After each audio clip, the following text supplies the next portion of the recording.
we're at this inflection point with the climate crisis, with the extinction crisis, and Western Watersheds is doing some of the best work in America, best work in North America. So I invite you to take a look at their website. We'll have links on the Facebook Live and links on the chat here, and consider joining as a member. Please also consider a membership at Torrey House Press. We are telling the stories that often don't make it between the covers, and it's memberships at Torrey House Press. You can get books that are hot off the press throughout the year, and help us keep telling these stories that make a difference to the issues and landscapes that everyone, all of us, hold dear. We will begin the evening with a brief reading from Betsy, and then Greta will be leading the discussion with Betsy, followed by questions from all of you.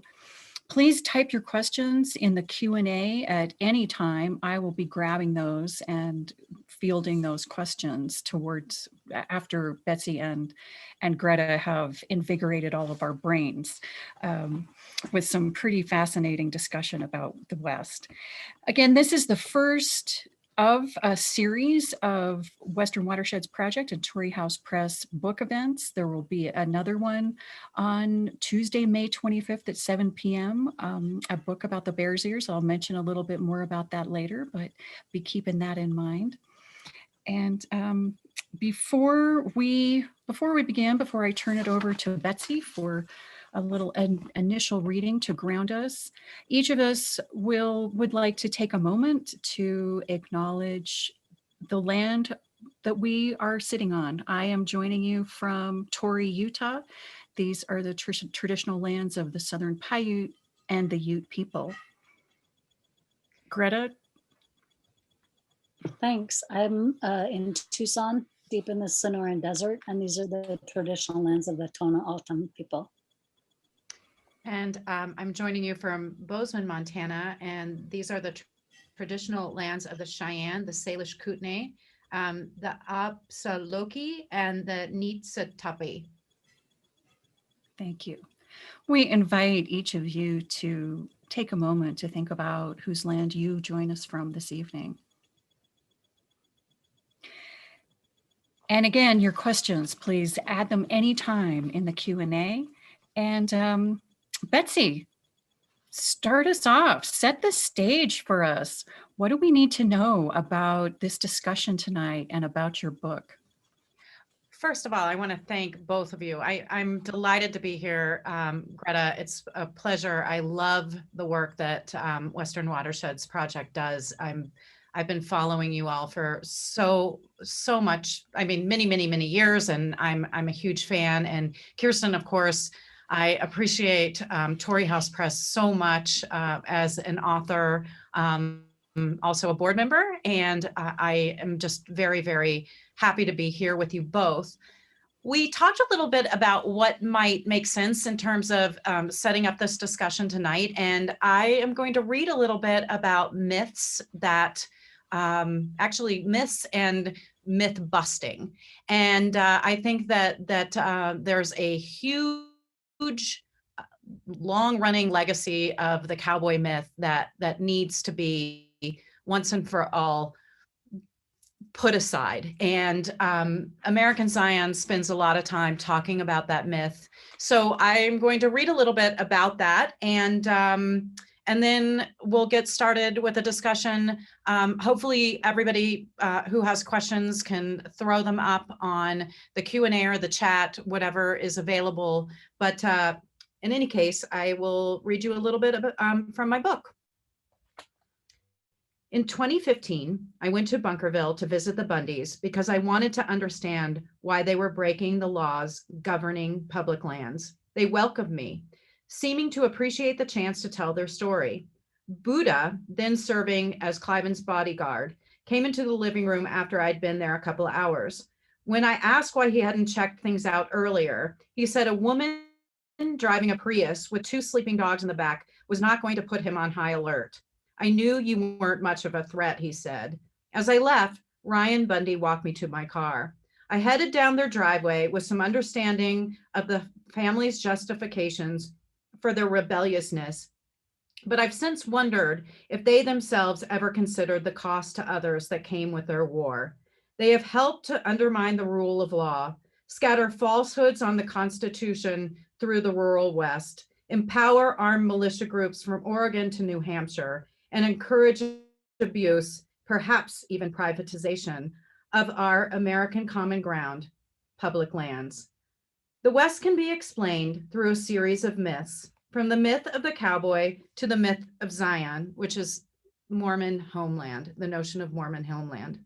The Bundys embrace both of these, as well as constitutional, prophetic, and conspiracy myths. Edward Abbey perpetuated the myth of wilderness as solitary, a land without humans. But lands are in fact filled with people that have been here long before European colonization. There is also a myth that is long-standing convention that, there is also a myth that long-standing convention is better than change. This idea is emboldened in slogans such as "Make America Great Again," demanding that the practices of yesteryear continue unabated, no matter the political, ecological, cultural, or economic consequences. With this last myth, I'm reminded of a quote by Ralph Waldo Emerson, the man who has at times affronted Mormon sensibilities. He famously asserted that a foolish consistency is the hobgoblin of little minds adored by little statesmen and philosophers and divines. Public lands have fallen victim to the playing out of untenable and outmoded myths. And it's these foolish consistencies, these hobgoblins of scripture, that are robbing the American people of one of our greatest assets, one of our most serious responsibilities: American landscapes for all, not those who just dream of an American Zion. So what aren't the myths? For starters, there is a need for large landscape conservation. In the face of climate crisis, vast areas such as our 640 million acres of public lands are essential reserves to mitigate increasingly violent weather. Second, public lands hold our watersheds and provide crucial habitat for species at a time when wildlife populations all over our planet face extinction.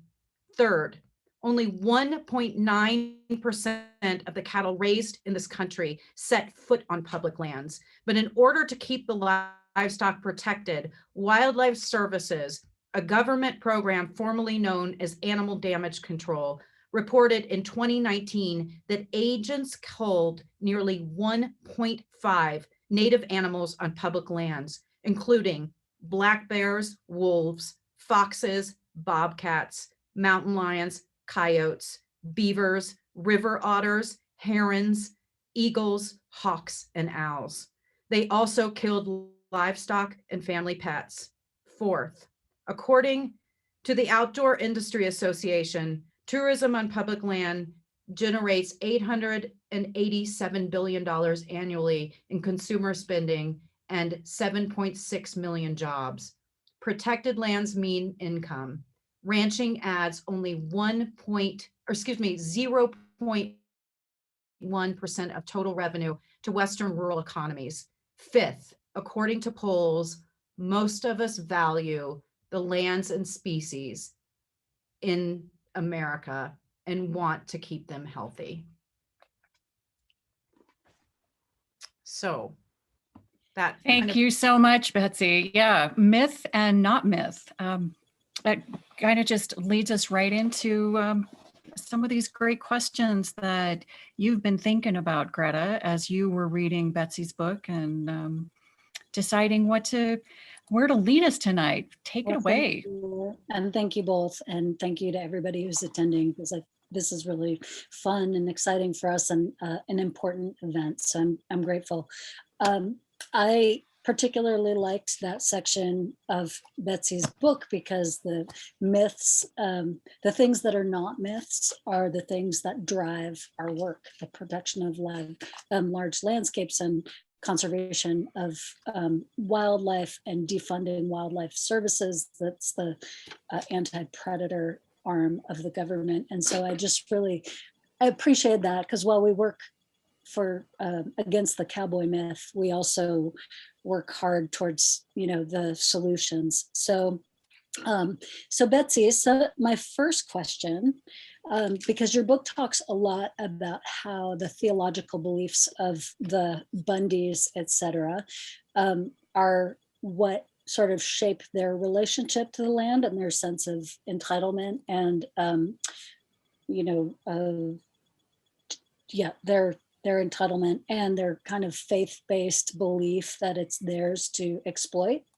And so I was wondering, in your experience, have you seen evidence of the faith-based relationships affecting public lands decisions? Meaning, to what extent do you think that the federal lands managers, the people in charge of the agencies, are actually influenced by the same perspective? And to what extent are they beholden to the church more than the government that, the federal government that is at the top of their bureaucracy?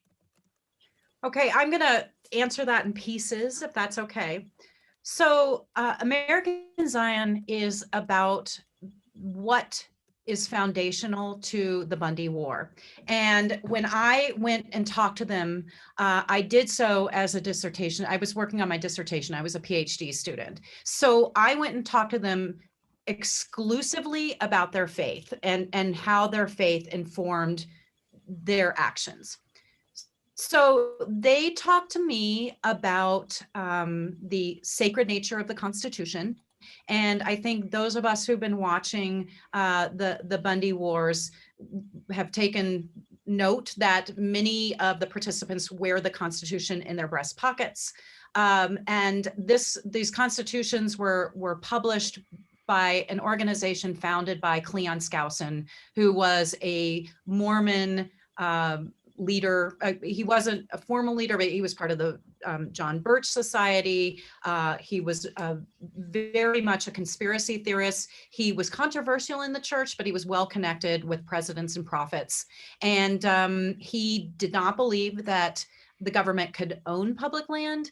And he also talked quite a bit about prophecy and the sacred nature of the Constitution. In the church, the Constitution enjoys a position among the sacred canon because Joseph Smith believed that the Constitution would be a way for his adherents to get around the oppression that they faced, and they legitimately faced oppression at the beginning of the church. For those of you who know the history of the Mormon Church, there was an execution order issued in Missouri to kill Mormons during a period when Mormons were abolitionists, and there were many Missourians who were slave owners. And so they were seen as the enemy of the people. There was a lot of bigotry. They went to Illinois, and Joseph Smith was killed. And then Brigham Young brought the Mormon people, or led the Mormon people, to the Great Basin. With this notion came the idea of Zion. Joseph Smith had also prophesied that, he said, God gave the Mormon people homeland, and that homeland was named Zion. And so when they came to the Great Basin, there was an idea that they had finally reached God-given land. Now, of course, we know that land was laid over sacred indigenous homeland, but that is not part of the history that the Bundys acknowledge. And so when you talk about land managers now, and Greta, I hope I can answer this question because I don't really know the level of, the Bundys have a particular ideology that's not necessarily shared by others in the church. And in fact, during the Malheur takeover, the church leaders said, do not use scripture to justify this takeover. So, but when I ask Cliven, the patriarch, that very thing, how do you work with people who are part of the church that are in the BLM when you hate the BLM so much and you have such passionate anti-government sentiment, and that you don't even feel that public land can be, the government owns public land, that there's no acknowledgement of that. And you're working with land use managers. And he made it abundantly clear that he wanted nothing to do with BLM, whether they were members of the church or not. And I asked him, and he said, in our ward, we sit on different sides of the church. We do not mix. We are very angry whether they're members of the church or not. Now, I think that what I can say is that there is very much a chummy old boys network with young Mormons who decide they want to be range cons, and they go into the BLM and they know the families because everybody knows each other and the families have been there for forever. And there's a wink and a nod about enforcement, but it has more to do with the close-knit communities in these rural places. And as I say, these are these Mormon cultural spaces. These are places that have been inhabited by Mormon families since settlement in the mid and then into the late 1800s. So in terms of their theology, I do think that they subscribe to this idea of Zion, homeland, proprietary nature, that this goes back to the first white people who came to the area. And I do think that there are religious ideas of dominion. You hear Ammon talk about dominion, and you hear Ryan talk about dominion. And so you have that religious layer. I think that there are people who really question whether public land can be federal, that it can be owned by the people, that they don't see it in the Constitution. And I'm sure that influence has gotten to BLM agents, because it certainly has sheriffs. And so when you have these little communities, ideologies permeate. They have this groupthink. So I hope that answers your question. That's as much as I sort of understand myself. Thank you. Yeah, that's very useful. And that's a lot of what we experience, because we tackle, allotment by allotment and then field offices. And we start to recognize that people have relationships that are not strictly, range con rancher, but there's other connections within their communities. And so I appreciate your answer very much. Thank you. I do think the buddies have support within the BLM. I mean, they do. So right. Yeah, thank Greta you. and Betsy, I want to just break in for just a second here. A comment that is just right on target here from Ken Raitt. He says, when Grand Staircase was established, the Kanab resource area, in which about half the monument was located, was run by Verlin Smith, whose superior in the LDS Church, Mike Noel, was then his underling as a realty specialist in the BLM office. Mike Noel, who was my legislator for a while here in Utah, was always in favor of the Andalex coal mine that was proposed for the Kaiparowitz Plateau before the monument was established. And Noel went on to become the outspoken radical right-wing legislator who has always been an outspoken critic of the monument. So these relationships are complex.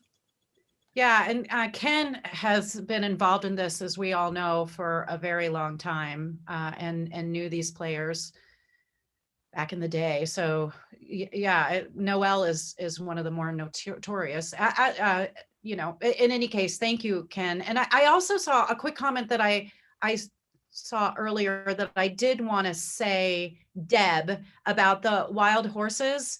Was it Deb who was talking about the wild horses? Am I getting that right? I think the wild horses are really interesting, because I think that they, especially William Perry Penley, they focused on the wild horses rather than the multitude of other issues, and so they became a scapegoat. So I just wanted to mention that I recognize what you're talking about. Yeah, thanks for both of those comments and questions. Um, One thing I wanted to ask you, recently Cliven Bundy was quoted in the Huffington Post saying that he's ready to walk towards guns if the Biden administration decides to come round up his cattle. And, some of us are hoping that the Biden administration does that. But what do you think, what kind of support do you think that Cliven Bundy could generate for Bunkerville 2? And in light of that, what do you think? How do you think the government should act? What do you think the government should do? Well, the government is, they've got their work cut out for them. I think that the Bundys and many of their supporters are gearing up for an event. Ammon just put on People's Rights that he's doing a tour of small towns in Utah where he's going to be talking to people about various issues that he feels are important. Essentially, and we sort of talked about this today, protecting one's liberties. And in Ammon's mind, one's liberties either means illegally trespassing your cattle or wearing a mask. And so he's gearing up to gather supporters who now are part of the spectrum. I mean, these are the anti-maskers, and they're also folks who want to graze their cows without heeding permit restrictions or, without enforcement. And so I do believe that we have to be clear that we're going to be seeing some more of these. It's something that they've been organizing around for a long time. In a few days before Lavoy Finicum was killed, he was down in Utah organizing and trying to get ranchers to rip up their permits. He wanted folks to go to Malheur and to be a part of the ceremony. And there was only one person, I think, who ended up going. The folks of Harney County did not want to do it. There were Utah ranchers that apparently didn't show up. Adrian Sewell was the one guy who came, and he'd been influenced by Kit Laney, who was grazing in the Gila. And so I think since then they've broadened their networks. I mean, People's Rights Network, which is Ammon's group that he has used as the anti-masking sort of recruitment tool, and they've been doing any number of different events, and we can get into that. Although I think we're focused more right now on grazing issues, but he now has folks who have plugged into these issues that ordinarily wouldn't have been interested necessarily on grazing on public lands. And so the government has to enforce the law. I mean, I think that the longer we see this unraveling, this lawlessness is snowballing, and there has to be some real enforcement. There has to be confiscation of cattle. There has to be people going to jail. And I because I'm not part of the FBI, or I feel like sometimes, and no, I feel like a lot, when this thing in the Capitol happened on the 6th, I couldn't believe it. I mean, I was incredulous. I'm thinking, I'm a woman in Bozeman, Montana, that's done some work, and I'm paying attention, and I'm networking with people who are paying attention. Why did this blindside them? I mean, and and I think that, with the Battle of Bunkerville, they had an opportunity to handle that way in advance of social media. And why didn't they handle it? What is it what is this reticence? So I think there needs to be some action. And I hate to say this, because I think that there are people in the Bundy circles that really want to have a violent event. And you hear it over and over again. I mean, is it going to be another Waco, which is sort of a wrong Waco isn't exactly right. I mean, it's more of a Ruby Ridge thing but of course, I don't want anybody to be hurt. I don't want there to be violence, but I'm afraid that there are people in that camp. I mean, we've seen it. The militia movement in the United States has exploded, and I'm afraid there are people who want to see an event that may be violent. Betsy, on the other side of that coin, Murray Smart asks, are there other ranchers who do not agree with the Bundys? Other ranchers who are fed up with them and their behaviors? What can you tell us about that? Oh, absolutely. I mean, I think most ranchers are. I don't think there are most of the ranchers that have public land permits support the Bundys, and I've actually been approached by ranchers who've said, will you come and see my ranch and see how I'm doing it, and recognize the fact that we're not all Clive and Bundy, which of course I already know. I spent time with Clive and Bundy's neighbors. The thing that was interesting about Clive and Bundy's one neighbor in particular, who said, I don't agree with the militia, but I think Cliven thinks what he's doing is right. And I thought that was a really interesting response, because I think that's what's happening right now in the United States, that there's been so much information, and the battle at Bunkerville was badly handled. It just was. I think that there could have been a communication in advance that said, no, the government is not cattle rustling. I mean, there could have been some outreach done, because I think that these constitutional myths, these ideas that the government can't own land, that we're seeing government overreach. We've seen the proliferation of these myths. But I also want to say I had the most amazing talk with Kirsten's uncle, Robert Red, who, and this is your step uncle or uncle. In any case, he's married to my aunt. Okay, so boy, did he have nothing good to say about the Bundys. And he said, they're making us look bad. And the Red family has a very long history of ranching in the in Utah and Colorado. I mean, they're an old Mormon ranching family that go way back. And they have a ranch right now that's right by Needles, right? The family has the ranch that's right. Yes, it's the Dugout Ranch. The Dugout Ranch. The Dugout Ranch right outside of Canyonland. So my answer is definitely not. I mean, the Bundys do not represent all public lands ranchers, nor do they represent all Mormons. And I think that's really important to say too, because their particular ideology borrows a lot from early church beliefs. So thank you for that question. Well, and one of the things that I like to emphasize is, like, Clive and Bundy's behavior, he's an extreme outlier in his sort of flagrant violations, but with Western Watersheds Project, we've documented all kinds of land abuse by ranchers around the country, and agencies not willing to act to uphold the law for the sake of endangered species, other land protection acts. So while I agree with you that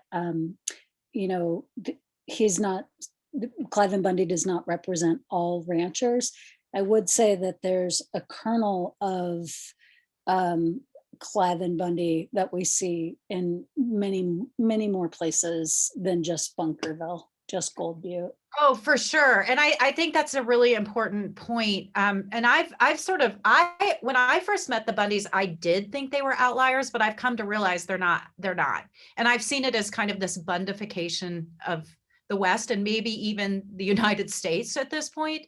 And so I think that they've empowered people. And I think that's really important. And as I said earlier, this lawlessness that we see, and we've seen it for a while. I mean, you and we had a discussion earlier about how monitoring happens, particularly on BLM land, and it ain't great, you know. And so we so I'm agreeing with you. I don't think, you know, that there are a lot of ranchers that are willing to be in an armed standoff, but that number is growing. And I think that, you know, the Bundys have empowered them, and Mhm. because the Bundys are getting away with it. Right.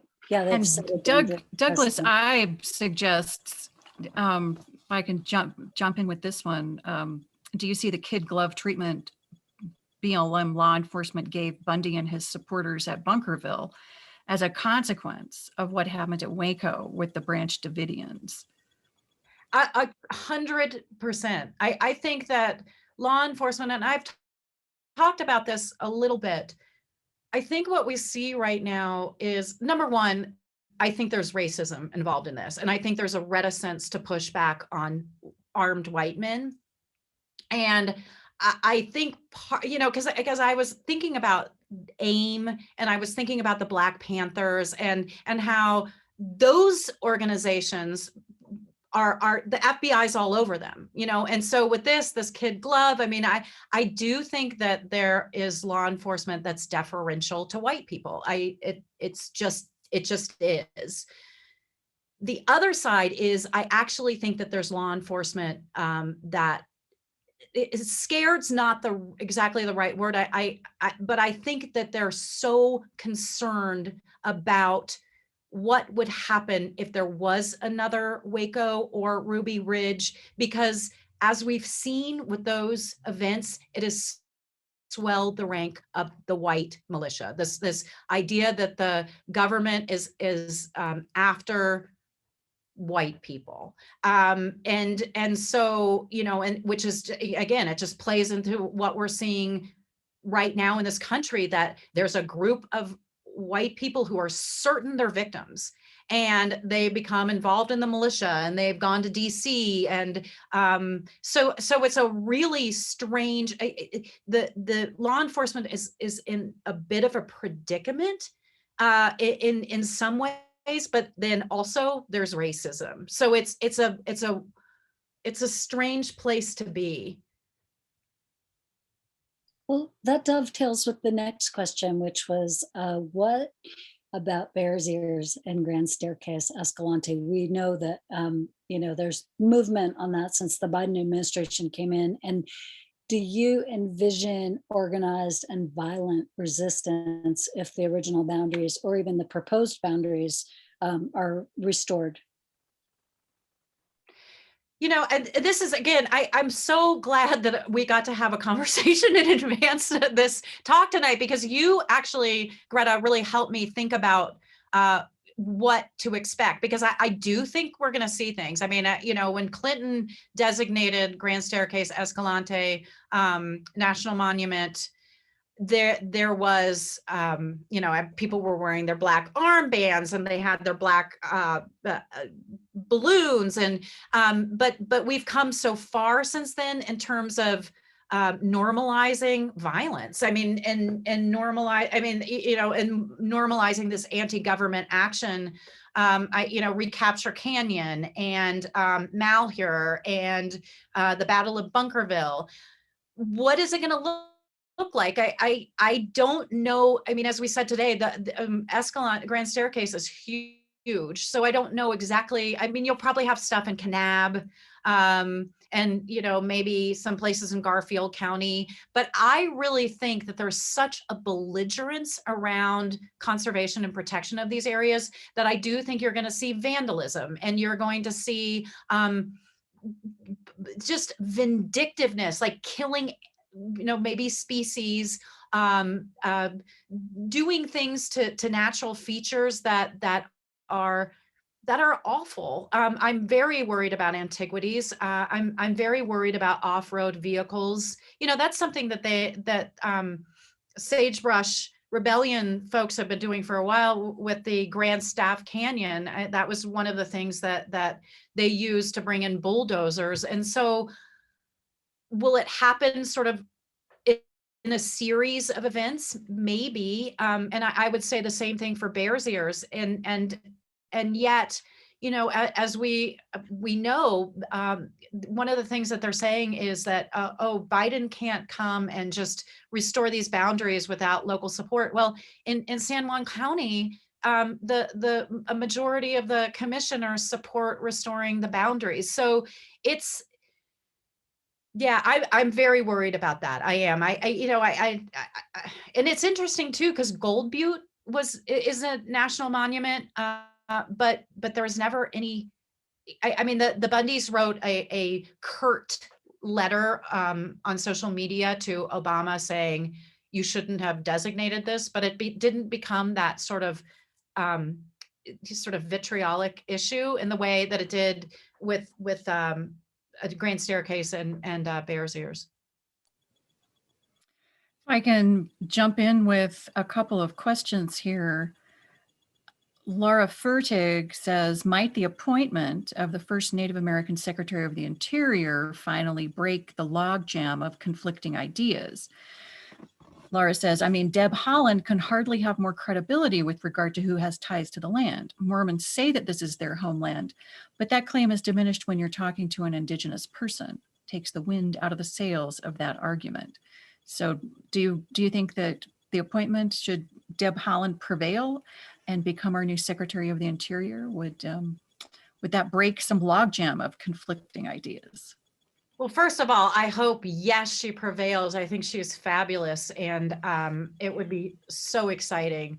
But I'm afraid, no, I don't believe that it would break a logjam. You know, if you hear, and I'm paraphrasing, but when Ryan was asked about the Burns tribe at Malheur, the Northern Paiute who had, I mean, with the same logic that the Bundys use, and that is, my ancestor came and we had rights as soon as my ancestor's horse drank out of the Virgin River.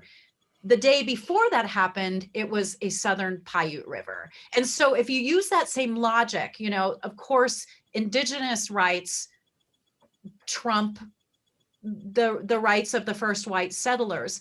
But what Ryan said at Malheur is, the past is important, but we're talking about essentially modern people. I mean, it was, not only was it condescending, but it doesn't make any sense at all. He does not want people to use the logic he uses against him. And they have a very specific way of seeing history. It starts with Mormon settlement. I want Deb to be Secretary of the Interior, Deb Haaland. I think she's amazing. I think she could do really cool stuff, but it's not going to all of a sudden convince folks with these myths that adhere to these myths that they were somehow wrong. Well, there's a couple other really good Q&A questions, but I'll just ask one final question about tying this together. When in the Capitol riots, you know, one of the first things I was looking for were the "Don't Tread on Me" flags, with the yellow flags with the snake, which is such a symbol of the anti-public lands movement and the Bundyites, and that those flags were being flown among Confederate flags and Trump flags. And you mentioned sort of the institutionalized racism that supports the entitlement of these white people, but I was wondering what you see as the connections between the anti-public lands movement and the Capitol riot. Like how closely do you think that those things were linked and facilitated? And even like the players, did you recognize some of the same players that have been, you know, operating in the West for years and now moved to DC in January? Yeah, I attended something called the Red Pill Expo. Have you ever heard of this? Okay, so it is a group of conspiracy theorists who have been active for a while, and for the last, I think, 4 or 5 years, they've had expos in the West. So I heard about it because Richard Mack, who is the founder of the Constitutional Sheriffs and Peace Officers Association, and Stuart Rhodes, who is the founder of the Oath Keepers, were both going to be speakers. And I thought it was unusual because I mean, I knew that there was some overlap, but what's happened this year has been this dizzying cross-pollination. We have seen so much networking among different groups of people, and that includes the militia, the 3%ers, the Proud Boys, the Oath Keepers. That includes the anti-vaxxers, which, you know, in some cases are new agey yoga moms. That includes the QAnon folks, and that includes the staunch, you know, don't steal the vote Trumpers. That includes the country club Republicans. And so we have all these people coming together and networking for the first time. And I saw that at this Red Pill Expo because, you know, there was a big emphasis on a Plandemic, which was the film that came out that condemned Anthony Fauci and said that the disease was a hoax. And then at lunch, everybody was sitting down and watching a movie called The Titanic Never Sank. And, you know, and then you'd have Stuart Rhodes get up and talk about impending civil war. And then you'd have Richard Mack get up and talk about how he is the kind of guy who would have protected Rosa Parks because of her rights. And so you have all this stuff coming together. So I knew in advance that we were going to see this was going to produce these alliances that were unprecedented. And it's been really, it's happened so fast because everybody has been turning to social media during lockdown or during shelter in place.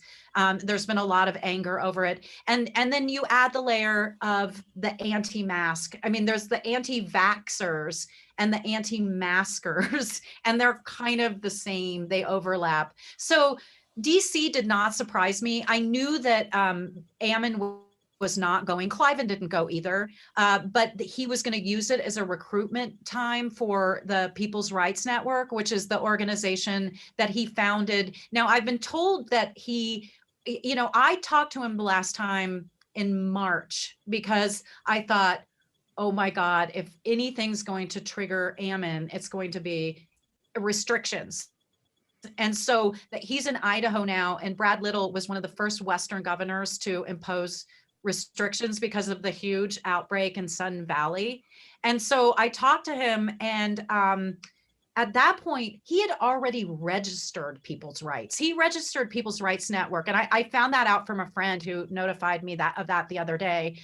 He'd registered People's Rights Network in 2019 because he has been looking for the next Malheur. I mean, this just landed in his lap. It was perfect. I mean, he'd been doing this guy in family in Orofino, Idaho, I think, that was being foreclosed on, and they were going to make it a big thing. And then he realized that the guy hadn't paid his mortgage in 10 years. So that was going to be the next Malheur. And then that didn't work out. So COVID, he was ripe for an issue.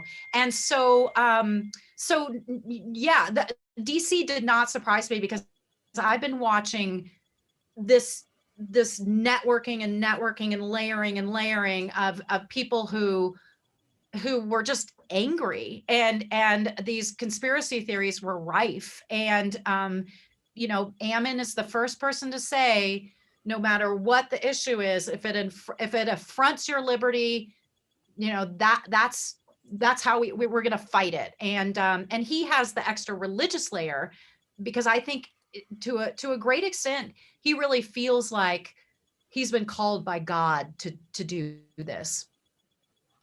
So that's a long Betsy, answer. That's great. And Betsy, it kind of ties into a question from Dylan McDonald, who points out towards the end of the book, You ask the question that begged to be asked. Why does the LDS Church not come out and censure or excommunicate the Bundys for their positions and actions? Given their proclivity to do so regarding LDS folks advocating for political positions on the left, is it because the LDS leadership and the membership are sympathetic to the Bundys? It is very puzzling. What do you, It is what's your, puzzling. yeah, there you go. It is very puzzling, and I've tried to think about this over and over again. I'm not sure. I don't know, because the Mormon Church is not forthcoming in a number of different ways. But there are a couple of things that are curious. Number one, the Ammon has come out at meetings and said there are leaders that really support his effort, and that the kind of middle ranks have been they've been infiltrated by socialists. So the higher level folks support what they're doing, but he has a lot of support from Mike Lee. I mean, I again, it's kind of, oh, well, kind of, yes, but when they first did the Battle of Bunkerville, I mean, there was support everywhere. It was Ken Ivory, and it was Mike Lee wasn't senator then, but it was all this support initially. And then, as you recall, Cliven Bundy had a horrible quote in the New York Times that was unbelievably racist. And, all of a sudden Sean Hannity, was saying, oh, well, he wasn't being as supportive, where initially there were a lot of right-wing figures that came to their support, including Glenn Beck, who was Mormon. And so I think that the Bundys have enough support with high leadership in the church that they're not going to do anything. And I do think that if they were excommunicated, there would be a lot of people in these rural areas that would leave the church. And so I think that they have I think they're reticent to come out against the Bundys. And I also look at Mike Lee, who said that he called Donald Trump Captain Moroni, and so I think that there are leaders in the Mormon Church that are making this a religious.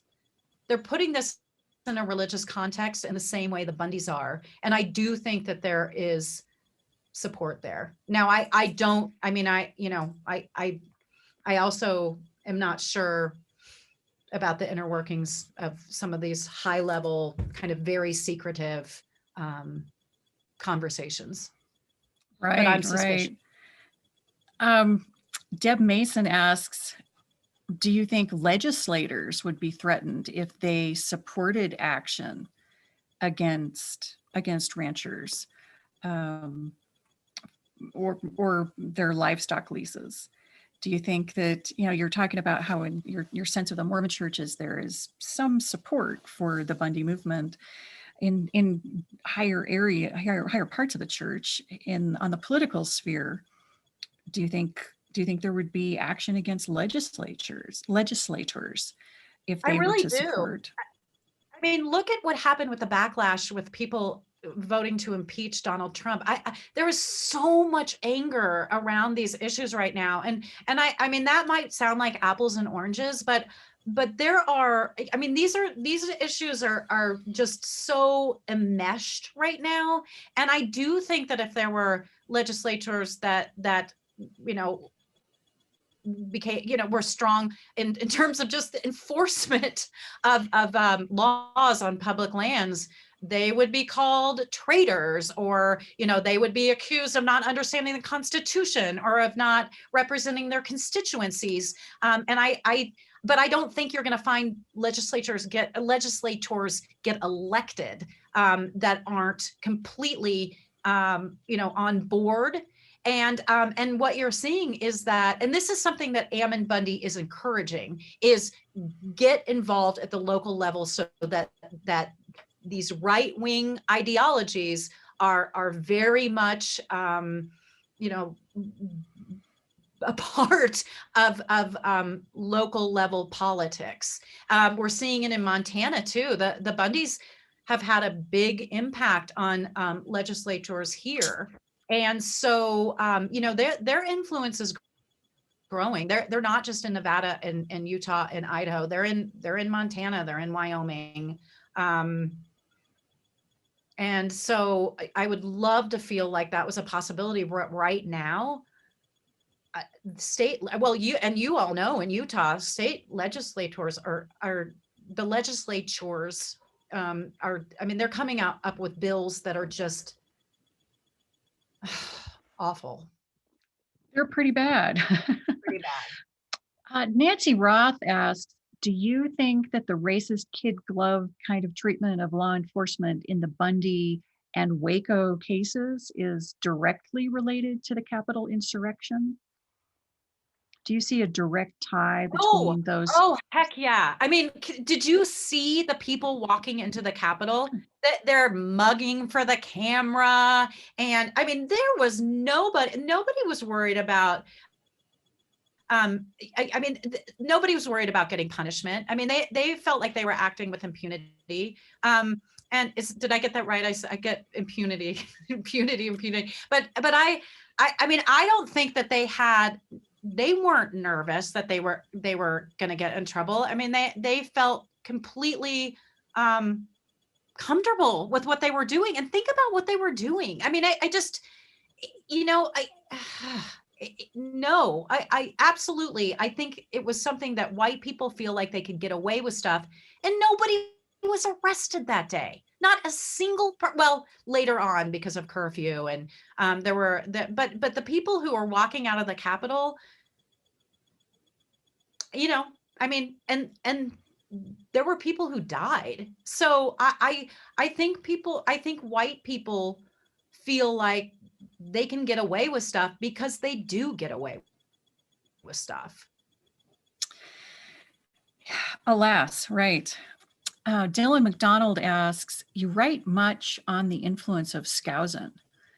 What kind of influence did or do the writings and statements of Ezra Taft Benson, the former agriculture secretary, John Bircher of the Birch Society, and Ezra Taft Benson, who was former agriculture secretary and a John Bircher and the Mormon prophet, have on the Bundy types? What kinds of influence do you see Ezra Taft Benson having on Bundy types today, given that Ezra Taft Benson has been gone for a while?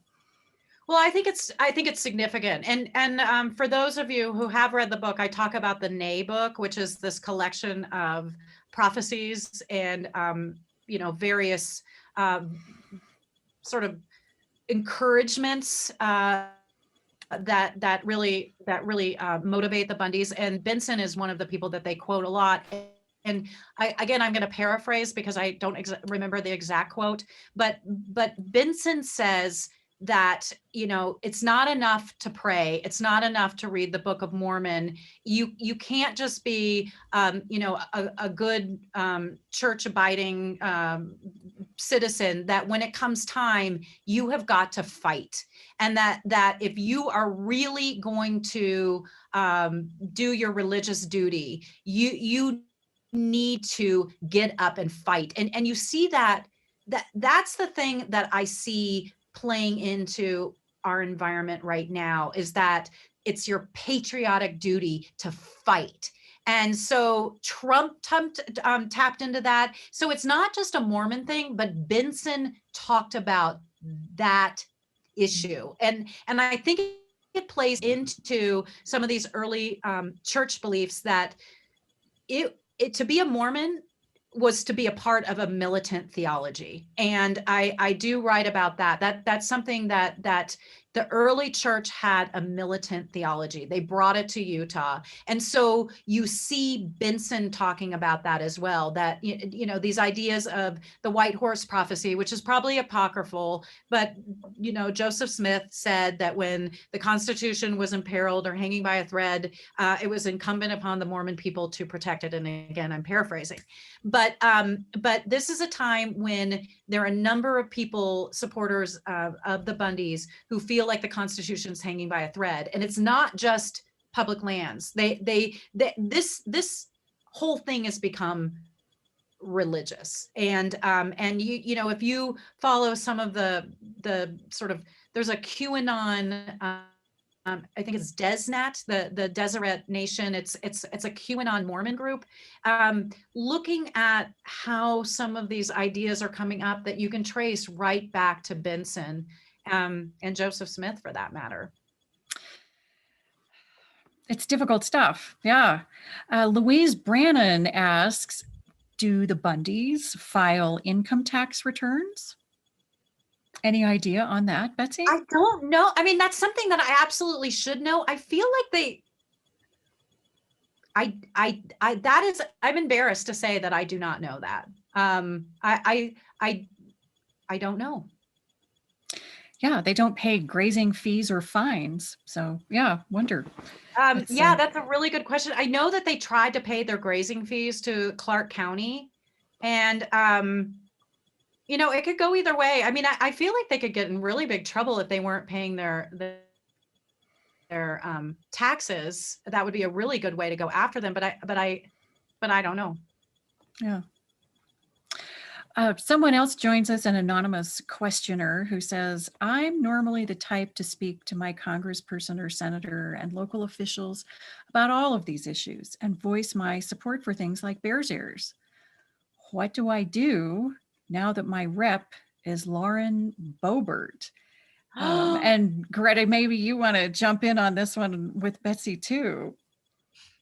What do I do now that my rep is Lauren guns behind my head Boebert? Yeah, I would say keep call. I mean, I think we still need to do it. I have a terrible person too, Matt Rosendale, and I call Steve Daines all the time. You know, I think it's important that they know their constituents disagree with them. I'm sorry about Lauren. That's not an easy person to have representing you. But I would keep calling. I mean, what do you think, Greta? Same. I mean, I live in Arizona. We've got plenty of that. I actually live in God. Representative Grijalva's district. So I'm like have the saving grace of Congress right here. But, we have terrible politicians all over the place, and it's worth them knowing that we don't agree. And the other thing, I think that you can take action by submitting op-eds and using social media to share why you don't agree with these positions and try to educate other voters about their support for these terrible things, because I think a lot of people are pretty checked out. So if you can't convince your rep to be sane, at least you can convince the people who will be voting for them in 2 more years. So that's what I would do. I would focus on explaining it to people who can be convinced, who can listen to reason. And also run against her. Great or idea. Find somebody who can and support them and help with their campaign. Absolutely. It's going to take everybody, isn't it? Yeah, absolutely. I think if we don't have any other questions, Greta, any kind of wrap up thoughts or questions you have for Betsy, or Betsy that you have for Greta? Yeah, why don't we talk a little bit, Greta, about what you all are doing with the Hammonds? I think the Hammonds, I think that would be an interesting thing for people to hear about, the latest on that. Yes, so, the Hammonds, the ranchers who kind of galvanized, even though they weren't crazy, they didn't want the Bundys there, that they were the ones who kind of galvanized the whole Malheur takeover. Yeah, well, so the Hammonds lost their permit, their BLM grazing permit in 2014, because they were convicted arsonists and they had set fire that damaged public lands. And they had a terrible history of stewardship and working with the agency. And so BLM actually, Burns BLM did the right thing and said, no way, and you can't have your permit back. And they defended that decision through appeals, through the administrative appeals process, and really fought fought the Hammonds to try to take away that permit. Well, then the Malheur standoff happened when the Hammonds were sent back to prison because of mandatory prison sentences, and then they were pardoned by President Trump and flown home on private jets from prison. So they're obviously connected at really high levels. And then on the very last day in office of our last secretary, or two secretaries of Interior ago, I guess the Secretary Ryan Zinke, on his very last day in office, while the government was under shutdown, he took control of the BLM process, and at the discretion of the secretary, awarded the Hammonds their permit again and said, you can have it. So Western Watersheds Project, Wild Earth Guardians and Center for Biological sued at that point because of the improper process that went down, and we were successful in that, and we won that case in 2019. And a judge basically said, like, this was totally improper and bogus, and you there's no way. You have to do, sure, like the Hammonds can apply for a grazing permit, but you're going to have to do some NEPA, an environmental analysis, etc. So then we caught wind of the fact that this past fall, the Burns BLM prioritized completing the Hammonds permit renewal for the 4 allotments that had previously been permitted to the Hammonds, and were accepting applications from ranchers who wanted to use it. And there were 4 different applicants. And sure enough, on his very last day in office, the day before the President Biden's inauguration, Secretary Bernhardt seized control of the process and awarded the Hammonds grazing permits on the same 4 allotments. So what we saw there, conservation groups, of course, are well on their way to investigating the unlawful acts that took place to get us there. But what we saw was political corruption. Really, there's no other explanation for why the agency pushed so hard to give, and like at an expedited timeline. You've never seen the agency move so fast until it came to giving the Hammonds their permit, or the permit. It's not their permit, the permit. So that's where we're at. We're dealing with these unlawful decisions that are holdovers from the very last day of the Trump administration. And we think that they violated numerous procedural laws, but also some substantive issues, including the Hammonds were able to get a temporary grazing permit to the allotments in 2019. They had, 1 year of use. And we sent scientists out there and they documented overutilization, trespass cows. Like the Hammonds haven't gotten any better. Their range practices have not improved. And so again, the only way that, we think the only way that these permits could have ever gone to them is through political influence and corruption.